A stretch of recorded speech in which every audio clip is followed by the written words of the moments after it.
আসসালামু আলাইকুম। ক্ষমতা চুক্তির পর ভারতীয় গণমাধ্যমকে এবং আওয়ামী লীগের নেতাকর্মীর উদ্দেশ্যে ক্ষমতাচ্যুত স্বৈরশাসক শেখ হাসিনা কিছু কথা বলেন।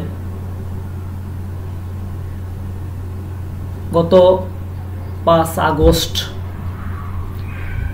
বৈষম্য বিরোধী ছাত্র আন্দোলনের ও জনতার আন্দোলনের মাধ্যমে স্বৈরশাসক শেখ হাসিনার পতন ঘটে।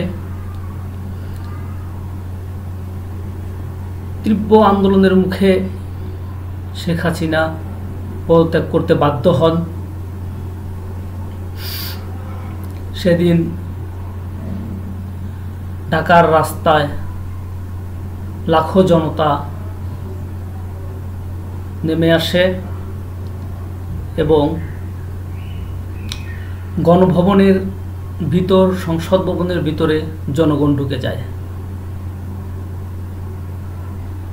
সেই বিষয়ে ভারতীয় গণমাধ্যমকে শেখ হাসিনা কিছু কথা বলেন। শেখ হাসিনা ও শেখ রেহানা দুইজনই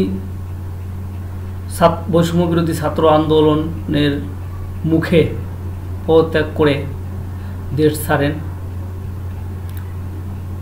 এবং ভারতে আশ্রয় নেন।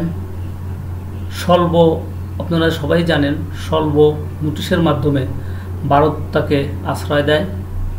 সবসময়ই ভারত শেখ হাসিনার এবং আওয়ামী লীগের পরম বন্ধু। শুধু আওয়ামী লীগ না, বাংলাদেশের জনগণের পরম বন্ধু ভারত।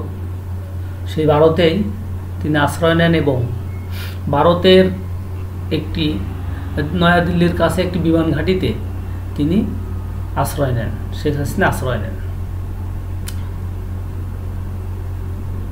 শেখ হাসিনা স্পষ্ট করে বলেন যে তার এই ক্ষমতাচ্যুতির পিছনে আমেরিকার হাত আছে। আমেরিকা প্রত্যক্ষ এবং পরোক্ষভাবে শেখ হাসিনা সরকারের ক্ষমতাচ্যুতিতে জড়িত। বিষয়টি তিনি ভারতীয় গণমাধ্যমকে স্পষ্ট করে বলেন যে আমেরিকাকে বাংলাদেশের সেন্ট মার্টিন দ্বীপ ব্যবহার করতে না দেওয়ার কারণে এবং সেন্ট মার্টিন দ্বীপে একটি সামরিক ঘাঁটি গাড়তে না দেওয়ার কারণে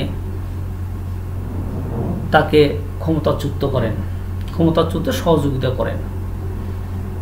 সেই সাথে তিনি বলেন যে গত মে মাসে আমেরিকার দক্ষিণ ও মধ্য এশিয়া ভিত্তিক সহসচিব ডোনাল্ড লুর ঢাকা সফরের সময়ই ক্ষমতাচ্যুতির বিষয়টি আলাপ আলোচনা হয় এবং ক্ষমতাচ্যুতির সিদ্ধান্ত হয়। তো সেই মোতাবেক আমেরিকা পরবর্তীতে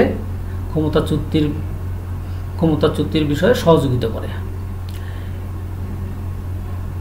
শেখ হাসিনা ভারতের থাকবেন, যতদিন সম্ভব ভারতে থাকবেন এবং ভারতীয় সরকার তাকে আশ্রয় দিবেন, সেটাই তিনি জানিয়েছেন।